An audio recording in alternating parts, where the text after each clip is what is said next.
बाद बड़ी खबर के साथ ईडी की बड़ी कार्रवाई हो रही है। 4 राज्यों में एक साथ ये छापेमारी ईडी की तरफ से की जा रही है और इन 4 राज्यों में 15 ऐसे लोकेशन है जहां पर ईडी की अलग अलग टीमें मौजूद है। खबर सामने ये आ रही है कि बिहार सहित 4 राज्य में यह एक्शन चल रहा है। ईडी की टीम का सर्च ऑपरेशन जारी है। बिहार में फर्जी रेलवे नौकरी का यह मामला, करोड़ों की मनी लॉन्ड्रिंग से जुड़ा हुआ यह पूरा मामला, जिसमें 4 राज्यों में ईडी की तरफ से एक्शन लिया जा रहा है। देश भर में 15 ठिकाने पर तलाशी ली जा रही है। तो कई महत्वपूर्ण दस्तावेज, डॉक्यूमेंट्स मिलने की संभावना है। हालांकि थोड़ी देर के बाद से और जो जानकारी है वो निकल करके सामने आएगी कि अब तक ईडी को इस एक्शन में क्या कुछ मिला है। तो बिहार सहित 4 राज्य में यह ईडी की छापेमारी चल रही है।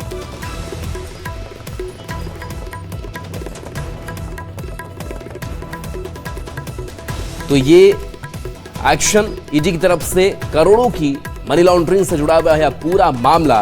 बता दें कि बिहार में फर्जी रेलवे नौकरी मामले में और इस मामले में तह तक जाने की कोशिश लगातार ईडी की तरफ से की जा रही है। जो गड़बड़ियां, अनियमितताएं सामने आई हैं और पैसों के ट्रांजैक्शन को लेकर के जो शिकायतें मिली, उसके आधार पर अलग अलग जगहों पर 15 लोकेशन ऐसे हैं जहां पर ईडी की टीम पहुंची है और जो भी संदिग्ध है उनके यहां पहुंचकर, उनके लोकेशन पर पहुंचकर छापेमारी की जा रही है ताकि वहां से सबूत इकट्ठा किया जा सके और कार्रवाई को और धार दिया जा सके। तो ईडी की दबिश इन पर देखने को मिला है।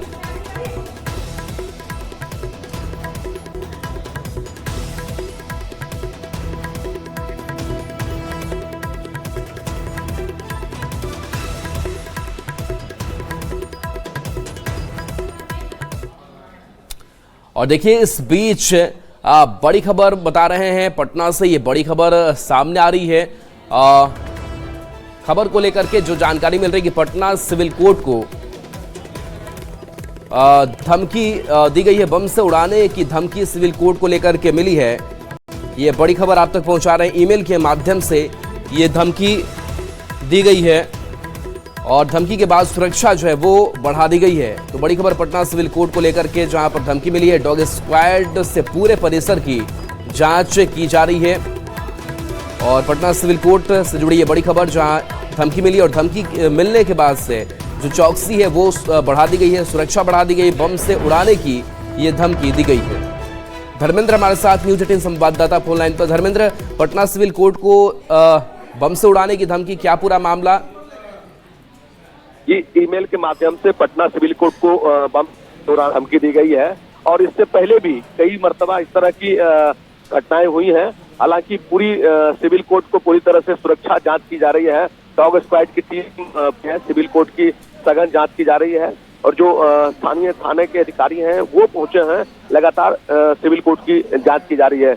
ये भी जांच की जा रहा है कि ईमेल जिस माध्यम से आया, जहां से आया, उसकी भी जांच की जा रही है। जी चलिए, शुक्रिया इस अपडेट के लिए आपका।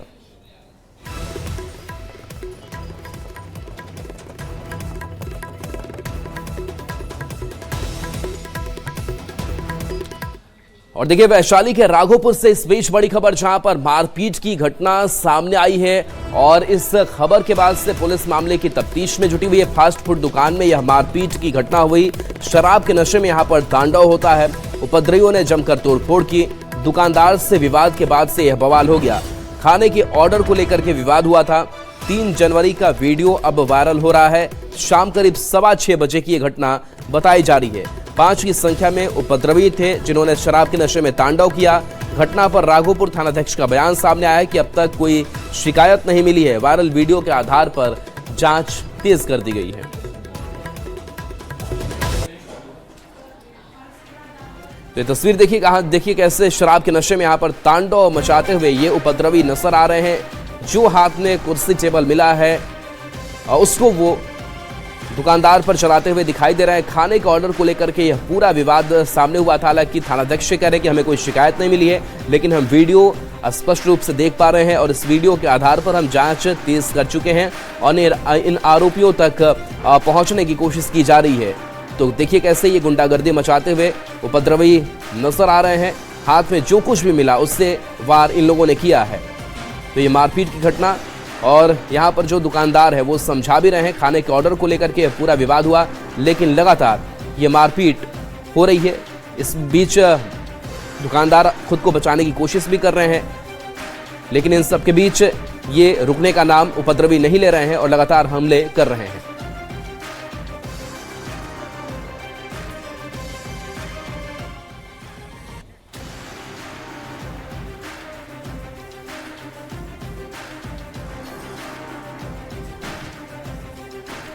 और देखिए, इस बीच बांका से बड़ी खबर है, दर्दनाक खबर है, जहां पर ड्यूटी पर एक जवान को रौंद दिया गया और इस ऐसे में गश्ती के दौरान दारोगा को रौंदने के बाद से पंजवारा थाना के दारोगा शहीद हो गए हैं।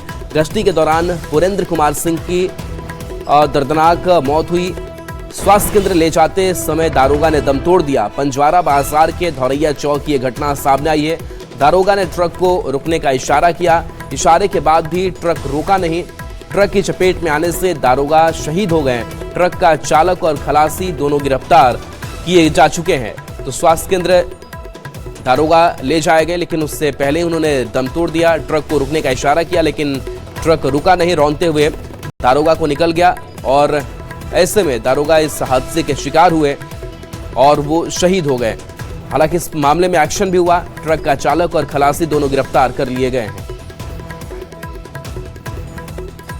मतलब ये पेट्रोलिंग में गए थे, पेट्रोलिंग में उसके बाद वहाँ गाड़ी रोक के ही बैठे हुए थे और पुलिस इनका जो है सब स्टाफ उतर के घूम रहा था उसके, तो उधर से गाड़ी आ रही थी तो पुलिस सब हाथ दिया, गाड़ी नहीं रोका तो गाड़ी से इनका गाड़ी आगे था, तो जैसे खोल के निकले बस इनको रोकते हुए अच्छा इनको उसके ऊपर चढ़ा दी गाड़ी चढ़ा दिया। हाँ, गाड़ी खलासी ही चला रहा। अच्छा, ड्राइवर नहीं चला रहा। और नागेंद्र द्विवेदी हमारे साथ फोन लाइन पर है, न्यूज़ 18 संवाददाता। नागेंद्र, एक बड़ा ये कह सकते हैं कि दर्दनाक हादसा हुआ और ट्रक चालक ने जिस तरीके से घटना को अंजाम दिया है, अभी अपडेट क्या है इस खबर पर? देखिए, मैं आपको बता दूं कि ये जो पंजवारा थाना है झारखंड से लगा हुआ क्षेत्र है और झारखंड से गिट्टी की अवैध लोडिंग और शराब की तस्करी धड़ल्ले से होती है, जिसको लेकर पंजवारा और बौसी थाना क्षेत्र पर चेक पोस्ट बनाया गया है, जिससे कि जो भी बड़ी वाहनें झारखंड की क्षेत्र से आती हैं उसकी गहन जांच होती है। उसी क्रम में पंजवारा थाना के धौरैया चौक पर ट्रक को रोकने का प्रयास किया गया। जब ट्रक नहीं रुका तो ये जो पुरेंद्र सिंह मृतक दारोगा हैं, ये शायद गाड़ी में बैठे हुए थे और जैसे ये निकले ट्रक चालक इनको रौंदते हुए आगे बढ़ गया। हालांकि पुलिस गाड़ी को जब्त कर ली है और ये बताया जा रहा है कि ड्यूटी के दौरान ही घटना हुई है। ऐसे पुलिस जांच कर रही है। रात में वहां पर एसपी, एसडीपीओ सारे पदाधिकारी पहुंचे हुए थे और फिलहाल पुरेंद्र सिंह का शव पोस्टमार्टम के लिए लाया जा चुका है और पोस्टमार्टम हो रहा है। जी, शुक्रिया नागेंद्र इस अपडेट के लिए आपका।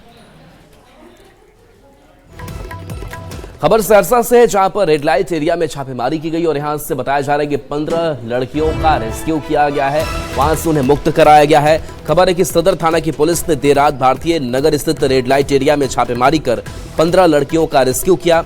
इस दौरान काफी संख्या में पुलिस बल की मौजूदगी रही। दरअसल सहरसा एसपी को सूचना मिली थी कि स्टेशन के पास भारतीय नगर में देह व्यापार होता है, बाहर की लड़कियों को लाकर देह व्यापार कराया जा रहा है, जिसके बाद डीएसपी के नेतृत्व में एक पुलिस टीम गठित की गई और कार्रवाई की गई, जिसमें 15 लड़कियों का रेस्क्यू किया गया, जिसमें पूछताछ जारी है। अधीक्षक महोदय को सूचना मिली थी कि यहाँ रेलवे स्टेशन के पास भारतीय नगर है, वहाँ पर कुछ अवैध कारोबार देह का होता है, कुछ बाहर से लड़कियाँ ला करके वहाँ रखी गई है। इसमें पुलिस अधीक्षक महोदय के अनुसार जो है छापामारी दल का गठन किया गया। उसमें एएसटी वगैरह के साथ और महिला भारी संख्या में हम लोग महिला पुलिस, वन स्टॉप सेंटर, महिला और चाइल्ड हेल्पलाइन के महिला कर्मी के साथ जा करके हम लोगों ने वहाँ पर कुल 15 बच्चियों को हम लोग लड़की का अभी रेस्क्यू किए। और देखिए, बड़ी खबर शिवहर से है, जहां पर फर्जी तरीके से कागजात दिखाकर के राशन कार्ड बनाने का मामला सामने आया है और बताया जा रहा है कि ऐसे 10,000 राशन कार्ड निर्गत किए गए हैं, जिनमें फर्जी दस्तावेज लगे हैं और फर्जी तरीके से या गलत आय बताकर ये राशन कार्ड बनवाए गए हैं और राष्ट्रीय खाद्य सुरक्षा अधिनियम के तहत मुफ्त का अनाज उठा रहे हैं। प्रशासन ने आधार और ई-केवाईसी के जरिए ऐसे लोगों की पहचान के बाद सभी को नोटिस जारी किया है। नोटिस मिलने के 1 हफ्ते के भीतर लाभुकों को अपना स्पष्टीकरण देना होगा। अगर लाभुकों का संतोषजनक जवाब नहीं रहा तो उनके राशन कार्ड रद्द कर दिए जाएंगे। विभाग से प्राप्त डेटा के अनुसार 9,997 कार्ड पर सस्पेक्टेड मानते हुए उन पर नोटिस निर्गत किया गया है। उसमें मुख्यतः 4 बातों पर नोटिस किया गया है। जिनकी वार्षिक आय 1,20,000 ज़्यादा है वो इनकम टैक्स फाइल करते हैं, उनको नोटिस गई है। जिनके पास 3 पहिया या 4 पहिया वाहन है उनको नोटिस गई है, या जिनके पास 2.5 एकड़ ज़्यादा ज़मीन है उनको भी नोटिस गई है, या कुछ डायरेक्टर हैं जो अपना इंडिपेंडेंट बिजनेस चला रहे हैं उनको भी नोटिस गई है। ये नोटिस उन्हें प्राप्ति के 7 दिनों के अंदर उन्हें लिखित में अनुमंडल में देना है। वो साक्ष्य के साथ समर्पित कर सकते हैं कि जो नोटिस उन्हें निर्गत की गई है वो गलत है, उनकी आय इतनी नहीं है अथवा उनके पास ज़मीन इतनी नहीं है। वो जब जवाब देंगे तो उसमें हम लोग एक निर्णय लेकर आवश्यक कार्रवाई करेंगे। अब देखिए, सुपौल के त्रिवेणीगंज से एक ऐसा मामला सामने आया जिससे सुनकर आप भी चौंक जाएंगे। 1 सर्टिफिकेट और 2 लोगों को नौकरी, और कैसे नगर परिषद वाली कुर्सी पर बैठी संगीता कुमारी की जो पूरी खबर है वो कितनी फिल्मी है और किस तरीके से ये पूरा मामला सामने आया है उसको हम बता रहे हैं आपको। तो देखिए, बिहार में ये संभव है कि 1 सर्टिफिकेट पर 2 लोगों को नौकरी मिल जाती है। सुपौल के त्रिवेणीगंज नगर परिषद की कुर्सी पर बैठी संगीता कुमारी यादव की कहानी किसी फिल्मी स्क्रिप्ट से कम नहीं है। आरोप है कि नेपाल की रहने वाली इस महिला ने पहचान बदली, पिता बदला, जन्मतिथि बदली, दस्तावेज बदले और फिर बिहार में सरकारी शिक्षिका बन गई। उसके बाद सीधे नगर परिषद की चेयरमैन। अब जब परतें खुल रही हैं तो सवाल सिर्फ एक महिला पर नहीं बल्कि पूरे सिस्टम पर उठ रहे हैं। इस सनसनीखेज मामले का खुलासा आरटीआई कार्यकर्ता और जनसुराज के नेता अनिल कुमार सिंह ने किया है। इतना ही नहीं, संगीता पर आरोप है कि उसने जाति और आवास प्रमाण पत्र बनवाने के लिए अपने पति को ही पिता का नाम दे दिया। पिछले साल हुए एसआईआर में जब वो अपनी नागरिकता साबित नहीं कर सकी तो वोटर लिस्ट से नाम कट गया। इन सारे आरोपों के बाद संगीता यादव ने भी आरटीआई कार्यकर्ता को चुनौती दी है और कोर्ट में जाने तक की बात कह डाली।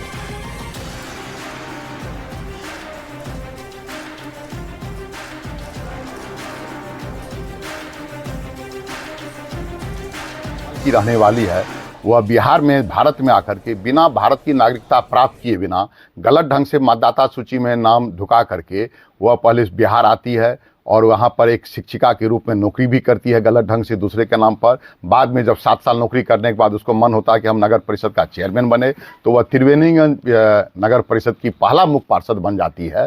और दुर्भाग्य है, जब इस मामले का हमने खोजबीन किया पता तो तब चला जब विशेष गहन प्रोडक्शन भारत निर्वाचन आयोग की दिशा पर चला गया और 2003 से पहले जिनके माता पिता का नाम नहीं था मतदाता सूची में, चूँकि इनके माता पिता भी नेपाल के रहने वाली है, इनका नाम नहीं था, इसलिए जब इनसे मांग किया गया कि आप भारत के नागरिक कैसे हैं, आप प्रमाण दीजिए, तो ये संगीता कुमारी यादव भारत की नागरिकता का प्रमाण पत्र नहीं दे सकी और उसके बाद इसका नाम डिलीट कर दिया गया मतदाता सूची से। विधानसभा में ये मत भी नहीं गिरा सके। मेरे ऊपर जो भी आरोप लगाया गया है अनिल सिंह के द्वारा वो पूरी तरह बेबुनियाद और निराधार है और मैं उनसे अनुरोध करती हूँ कि वो न्यायालय जा सकते हैं और मुझे न्यायालय का रिजल्ट पे पूरा भरोसा है। जी, आरोप लगा है जो फर्जरी का कर पर नौकरी भी 7 साल किए हुए हैं, इसके लिए क्या करना चाहिए? मैं ज़्यादा कुछ नहीं कहूँगी, मैं एक ही वर्ड में बोली हूँ कि जो भी मेरे ऊपर आरोप लगाया गया है वो पूरी तरह बेबुनियाद और निराधार है। शिवहर में प्रशासनिक लापरवाही का एक गंभीर और चौंकाने वाला मामला सामने आया है। जहां पर एक वृद्धा जो जिंदा है लेकिन उसे कागजों में मृत घोषित कर दिया गया, जिस वजह से उसे वृद्धा पेंशन भी नहीं मिल पा रहा है। बता दें कि पंचायत सचिव की कथित गलत जांच रिपोर्ट ने एक जीवित बुजुर्ग महिला को सरकारी कागजों में ही मृत घोषित कर दिया है, जिससे उसकी वृद्धा पेंशन बंद हो गई है और जीवन यापन का संकट खड़ा हो गया है। पिछले कई वर्षों से बुजुर्ग महिला खुद को जिंदा होने की सबूत दे रही है लेकिन इनकी आवाज सुनने वाला कोई नहीं है। पूरा मामला पुरनहिया प्रखंड अंतर्गत बखार चंडीहा पंचायत के वार्ड संख्या 11 का है। वृद्धा पेंशन मिला ले ना मिला ले ना पहले मिले पहले मिले रहो पहले नहीं है अब ना मिले। 2022 में इनका जो है ना पेंशन बंद कर दिया गया है। का है 2022 में दादी का जब पेंशन का स्थिति हम चेक करवाने गए तो उसमें था जो जांच सत्यापन के समय लाभार्थी मृत पाया गया, जो कि मेरी दादी अभी तक जिंदा है, जैसा कि आप देख रहे हैं। नालंदा के सीआरपीएफ प्रशिक्षण परिसर में पासिंग आउट परेड का आयोजन किया गया, जिसमें दीक्षांत समारोह हुआ, क्योंकि इनकी ट्रेनिंग जो है वो पूरी हो चुकी है। ये तस्वीर आप तक पहुंचा रहे हैं। सीआरपीएफ के 58 बैच के कुल 1340 जवानों को प्रशिक्षण के बाद दीक्षांत समारोह में शपथ दिलाई गई है। करीब 1 साल की ट्रेनिंग के बाद इन सभी जवानों को प्रशिक्षण के बाद देश के अलग अलग इलाकों में सुरक्षा को लेकर तैनात किया जाएगा। इतना ही नहीं, सीआरपीएफ जवानों को अनुशासन के साथ साथ रहन सहन, शक्ति प्रशिक्षण, युद्ध अवरोधों को पार कर प्रहार करना, हथियार के साथ लड़ाई और गोला बारूद, आपदा प्रबंधन, मानवाधिकार, कई उपकरणों को प्रयोग में लाने का भी प्रशिक्षण दिया गया है। इसके अलावा दंगा नियंत्रण प्रणाली, जनता से पुलिस का मधुर संबंध का भी प्रशिक्षण दिया गया है। सीआरपीएफ प्रशिक्षण केंद्र राजगीर से ज्यादा जानकारी दे रहे हैं संवाददाता अभिषेक कुमार।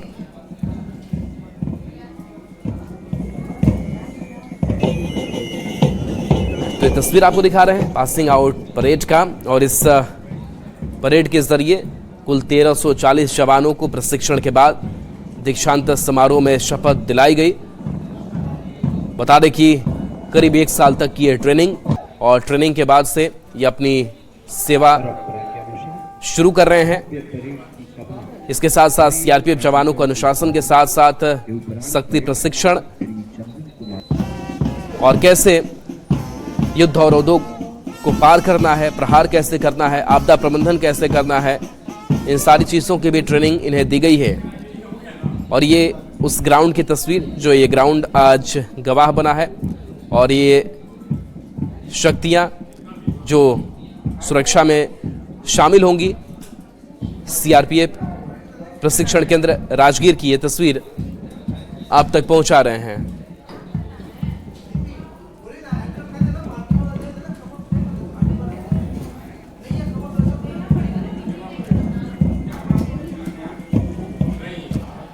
और देखिए, नेता प्रतिपक्ष तेजस्वी यादव की अब बात करते हैं, जो एक शादी समारोह में पहुंचे। शादी समारोह में वो बंटन कर नजर आए, और यहाँ इस मौके पर खुशी के माहौल में वो देखिए बाकी लोगों के साथ मिलते जुलते हुए भी दिखाई दे रहे हैं। बता दें कि अपने दोस्त शारिकुल बारी की शादी समारोह में शामिल हुए। शारिकुल बारी सिवान के रहने वाले हैं।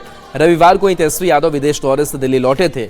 अगले दिन सोमवार को दिल्ली में लालू यादव से तेजस्वी यादव ने मुलाकात की, और बुधवार को उत्तराखंड में शादी समारोह में शामिल हुए। अब तेजस्वी के 1-2 दिन में बिहार लौटने की भी खबर है। डोरी झन टूटे रे संगी, छूटे रे संगी भुइयाल। और देखिए, मंत्री संजय सिंह का इस बीच एक बड़ा दावा है, और दावा यह है कि मकर संक्रांति के बाद एक बड़ी जो भगदड़ है वो कांग्रेस के अंदर मचने वाली है। मकर संक्रांति के बाद बड़ा खेला होगा। सियासत से जुड़ी बड़ी खबर बता रहे हैं, जहां मंत्री संजय सिंह ने बड़ा दावा ठोक दिया है और कहा है कि संक्रांति के बाद कांग्रेस में बड़ी टूट होने वाली है। एनडीए के संपर्क में कांग्रेस के सभी विधायक हैं। संक्रांति के बाद एनडीए में कांग्रेस के एमएलए आएंगे। तो देखिए, कांग्रेस लगातार जो अंतरकलह है उससे जूझ रही है, लेकिन इन सब के बीच एक बड़ा दावा, हालांकि इन दावों में कितना दम ये तो अब संक्रांति के बाद पता चलेगा। लेकिन जाहिर सी बात है कि संक्रांति के वक्त जब दही चूड़ा का भोज होता है, सियासत जरूर करवट लेती है। तो क्या जो दावा किया गया है वो दावा सच होने वाला है? और मंत्री संजय सिंह ने यह बड़ा दावा कर दिया है कि संक्रांति के बाद कांग्रेस में बड़ी टूट होने वाली है, और जितने भी कांग्रेस के विधायक हैं वो अब एनडीए के संपर्क में हैं। ये दावा किया गया है और कहा गया है कि संक्रांति के बाद एनडीए में कांग्रेस एमएलए आ जाएंगे। तो एक बड़ा दावा मंत्री संजय सिंह की तरफ से, संक्रांति के बाद कांग्रेस टूट जाएगी। हालांकि देखना दिलचस्प होगा कि कांग्रेस नेतृत्व की तरफ से, कांग्रेस बिहार नेतृत्व की तरफ से क्या इस पर जवाब सामने आता है, क्योंकि इंटैक्ट करके रखना भी एक बड़ी जिम्मेदारी। लेकिन अंतरकलह जिस तरीके से कांग्रेस के अंदर बरकरार है, चुनाव में भी हमने देखा कि बुरा प्रदर्शन, और उसके बाद से अब इनके टूटने की खबर। आप देख रहे होंगे कि इन लोगों में जो भी इनके विधायक हैं उनको अपने आप को ठगा सा महसूस कर रहे हैं। इनके प्रदेश अध्यक्ष जो हैं वो बैठक में उस दिन देख रहे हैं कि बोल दिए। उसके बाद कल मधुबनी में आप देख रहे होंगे कि जो घटना हुई है, मारपीट की घटना हो जा रही है। तो कहीं ना कहीं इस सब का कारण वही है कि लोग अब जो भी है वो देख रहे हैं कि एनडीए की सरकार विकास कर रही है। एनडीए की सरकार जो है वो बिहार में गरीबों की सरकार है और सारे आने वाले समय में देखिएगा कि सब संपर्क में है और मुझे लगता है कि बहुत जल्द खरमास के बाद सभी 6 के 6 विधायक आ जाएंगे। तो देखिए ये संजय सिंह, और संजय सिंह न्यूज़ 18 के कैमरे पर इस बात का जिक्र कर रहे हैं, ये वो दावा कर रहे हैं कि कांग्रेस के अंदर टूट हो जाएगी। कांग्रेस प्रदेश अध्यक्ष पर भी वो कई आरोप लगा रहे हैं कि देखिए किस कमजोरी से ये कांग्रेस पार्टी जो है वो जूझ रही है। और ऐसे में जो कांग्रेस के विधायक, हालांकि इस बार संख्या काफी कम रही, वो सारे विधायक जो है वो एनडीए के संपर्क में हैं और वो शामिल हो जाएंगे। हालांकि ये दावा कितना सच साबित होता है ये तो आने वाला वक्त बताएगा, लेकिन जिस तरीके से एक बड़ा संकेत दिया है, बड़ा खुलासा दावा किया गया है संजय सिंह की तरफ से, वो जाहिर सी बात है कि कांग्रेस के अंदर भी एक हलचल पैदा करेगा। क्या वाकई ऐसी चीजें होने आने वाली हैं? और स्नेहाशीष कांग्रेस प्रवक्ता फोन लाइन पर, जो दावा मंत्री संजय सिंह कर रहे हैं कि कांग्रेस टूट जाएगी, जो विधायक वो एनडीए के संपर्क में है, इस दावे में आपको कितना दम नजर आता है और क्या ये जरूरत बांध पड़ी है कि इन विधायकों को बचाया जाए, इंटैक्ट किया जाए? देखिए, सबसे बड़ी बात है कि हाइपोथेसिस पे राजनीति नहीं होती है और ये लोग लगातार कयासों पे ही राजनीति करते हैं और इनकी पूरी मंशा जो है वो स्पष्ट है कि बिहार के लोगों को बिहार के विकास के बारे में बातचीत करने से रोककर राजनीति पर ही दिन भर जोड़ तोड़ पे ही बात करते रहे। उपेंद्र कुशवाहा जी को इन्होंने परेशान कर ही रखा है।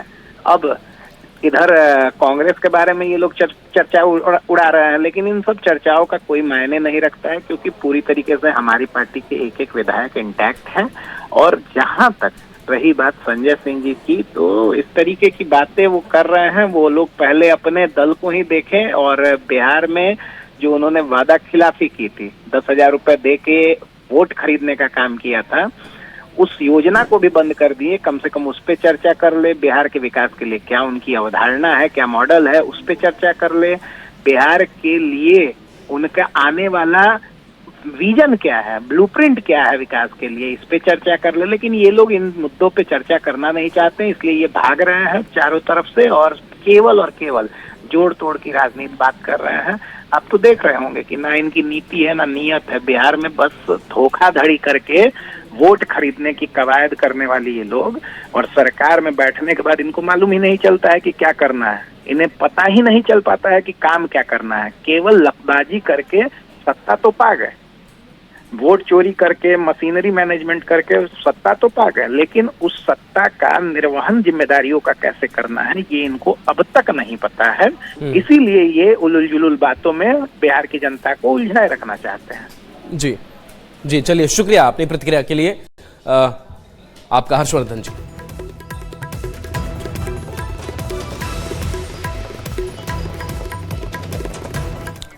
और चलिए एक छोटे से